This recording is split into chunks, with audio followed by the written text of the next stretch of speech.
आयटेकच्या वतीने दिनांक 18 डिसेंबर 2023 विधान भवनावर भव्य मोर्चाचे आयोजन। सरकार विरोधी नाऱ्यांनी दनादनाला गोवारी उडान, पूल सीताबर्डी मार्ग बंद, मोर्चेकरी महिलांचा रात्री 10 पर्यंत मुक्काम।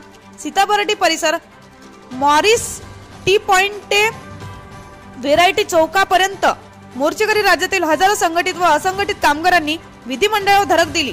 All India trade union congress AITUC संलग्नित महाराष्ट्र राज्य शालेय पोषण आहार कर्मचारी युनियन, अंगणवाडी बालवाडी कर्मचारी युनियन, आरोग्य खाते आशा व गट प्रवर्तक संघटना, ग्रामीण जीवनोन्नती कर्मचारी संघटना, अशकालीन स्त्री परिसर कृती समिती तसेच अंगणवाडी बालवाडी मदतनीस आशा महाराष्ट्रातून आलेल्या सर्व महिला मोठ्या संख्येने या मोर्चात सहभागी होत्या। मोर्चा विधिमंडळावर धडकला। मोर्चाचे नेतृत्व आयटकचे राज्य सरचिटणीस श्याम काळे, राष्ट्रीय सचिव सुकुमार दामले, मोहन शर्मा, CN देशमुख, दिलीप फुटाणे, माधुरी क्षीरसागर, वनिता कापसे, सुमन पुंजारी, मंदा डोंगरे, मंगला पांडे, श्याम काळे, सुकुमार दामले, राजू देसे, गजानन घोडे यांनी मुख्यमंत्री एकनाथ शिंदे यांची भेट घेतली। यावेळी सकारात्मक चर्चा झाल्याने संप मार्गे घेण्यात आला।